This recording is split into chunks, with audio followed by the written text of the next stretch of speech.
Hi, it's Linda here, and I have the most interesting friends, and Yuko-san is one of them. Hi. You always had this desire to learn English, didn't you? I didn't like English at first.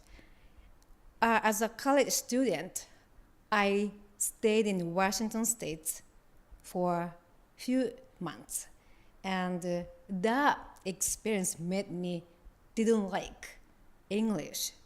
But my husband got assigned in a new job in the States, so we had to move to the States. So when I heard it, I cried a lot because I have to learn English again. But I thought, I don't believe any specific religion or God, but I thought something like a God put me, took me out from Japan and put you like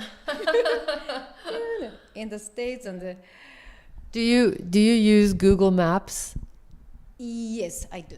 Do you know how with Google Maps you can take that little person and drag it onto the map for Street View? That's like you. Somebody just took you, dragged you, and dropped you. Just like that, I feel just like that, and I so, but I thought there must be something, some meaning that I had to move to States and learn English, and I thought that's because I I don't know how to say in English, but maybe something like God want me to know the states and the people more. And so when you were there, you, I think, did something very different than what a lot of Japanese do when they are sent abroad with their husbands. In my experience, many Japanese, will go if their kids are in school. They'll meet some parents. They'll be involved a little bit in the community, and they'll learn English by talking to people. But you took that one step further. Tell me about what you did when you were in the United States.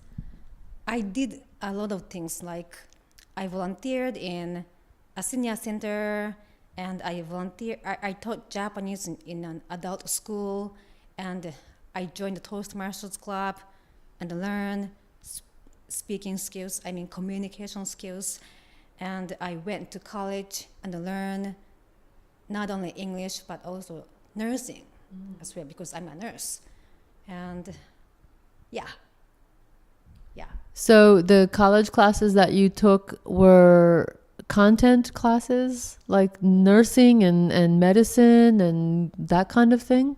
Oh, the first class that I took was actually writing class because that was my husband's recommendation. At first, I said to him, why? Why writing class? I want to learn speaking, English speaking. The reason is that writing is, so when you speak, you first think what you want to talk.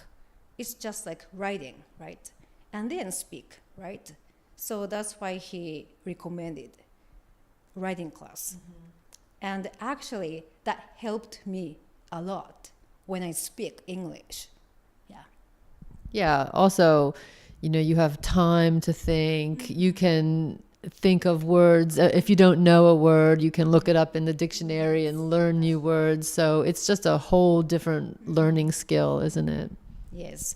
And then after that, I'm a nurse, so I was interested in nursing in the States. So I took some nursing classes like gerontology. Do you know what it is? Gerontology, the study of like aging. Yes. And I joined the class, but it's really hard to understand. But the teacher let me in, and the most hardest part in the nursing class was that I had to discuss with my classmates in English. But that was great experience. Yeah. So you went to school, so you learned vocabulary much deeper than you would in just general conversations with people. But then you joined the Toastmasters Club as well. That's really interesting. I had never heard of Toastmasters until I met you. Really? Yeah, tell me about what you did there. Oh, sure. So I didn't know about Toastmasters at all at first, but one of my American friends joined the Toastmasters and I visited her club. And I was like, wow, what's this? And this is a great place to learn not only English, but also speaking skills and leadership skills. But her club was really hard for me to join because they're all native speakers and it's not easy for foreigners, I mean non-native speakers, to speak in public. In front of all the native speakers. But Kind of intimidating. yes, right. So, but still, I was curious about Toastmasters itself. So I found Japanese and English bilingual Toastmasters Club. Most of them can speak Japanese and English. So I got to get a lot of help from the members.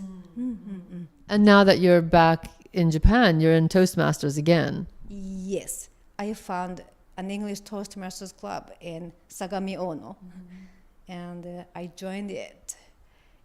But And last week you gave a speech, didn't you? yes. What did you give your speech on? So that was my second speech in the club, and it was about yoga. Good. I'm happy to hear about that. You mentioned already that you're a nurse. And tell me how you got into nursing, and in particular, why you're in elderly care. Okay. So I became a nurse because I wanted to help people in developing countries. So as a college student, I was an exchange student in Malaysia. And at that time, I was really shocked to see the gap between cities and villages. One of my Malaysian friends was from a village, northern Malaysia. That area was one of poorest. And I was really shocked to see her life in the poor area. So I thought that made me think, I want to help. I want to help people in developing countries. I graduated from my university and I went to nursing school to become a nurse. Then I worked a nurse in Kanagawa Byoin for years. And then I went to Cambodia I don't know how to say in English, to make my dream come true. Yeah. Then how long were you in Cambodia? 3 months. Okay. 3 months only. After that, I worked or volunteered as a nurse in Indonesia and Myanmar, and Mexico. Oh, wow. Yeah. That was a great experience, and I was really happy that my dream came true. Yeah. But now I'm here in Japan. Married. Yeah, married. And so what I want to do next is that maybe 10 years later, I want to do the same thing again in developing countries, maybe Asian countries. I want to experience whatever I think I will need in the future to do that. So one of the things that I think is I work in I work as a home care nurse. Because in home care setting, so there's nothing, like no medicine, no doctor, so I have to do everything. That And that's so different than your experience at the Kanagawa hospital. yes. In hospital setting, so we have doctors, we have other nurses, medicine, whatever I need. But on the other hand, in home setting, so I have to think by myself. So I have to take care of my patients, clients, with using whatever they have at home. So the setting is just like the situation where I worked in developing countries.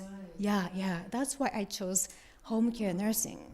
Okay, I didn't realize. That's really interesting. So you really are very good at having long-term plans and long-term goals. I hope it works. Yeah. So, of the places that you visited in the past, which one did you find the most interesting or the most challenging? The most challenging country that I joined was Myanmar, since they had nothing.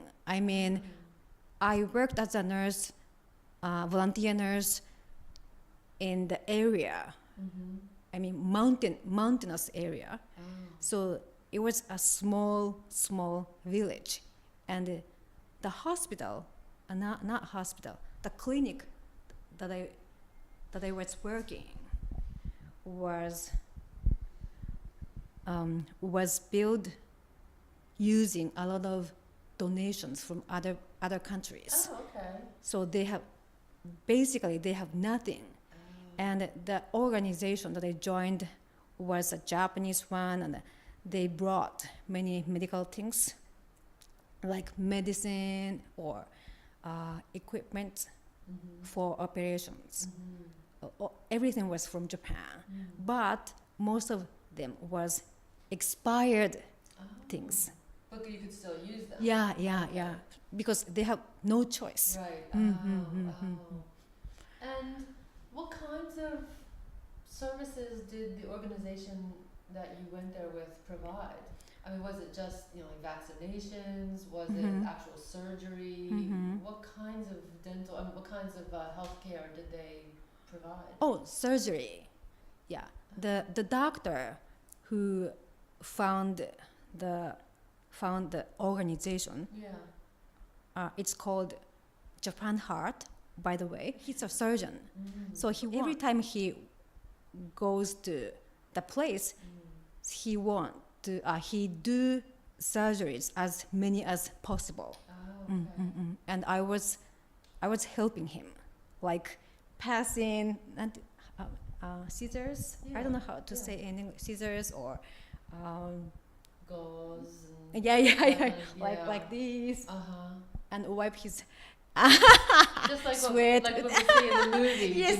like the tense moment and the nurse is helping. Yeah, just like that. Okay.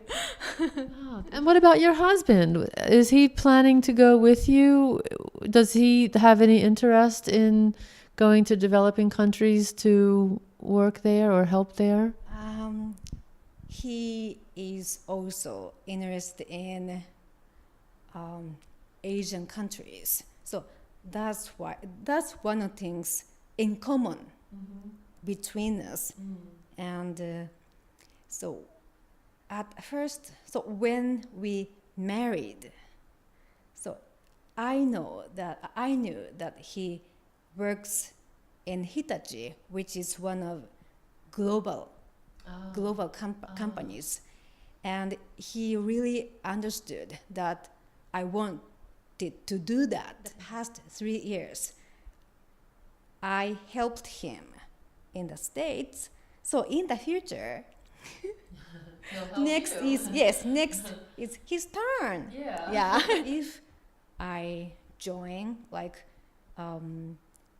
Doctors Without Border, or other NGOs or whatever. So if I join that kind of organization, I think he can join too. Oh, definitely. Doctors Without Borders is my favorite charity. When I donate to them all the time. I think that they are just amazing what they do in the most violent parts of the world, the most desolate parts of the world. So I'll give you money. So actually, about 5 years ago, I took an interview, and not the Doctor Without Border, but Médecins du Monde. Yeah. Do you know that? Yes. It's French one. Yes. Yeah, but I didn't get accepted. Oh. Well, now you have more experience, more English, so maybe next time.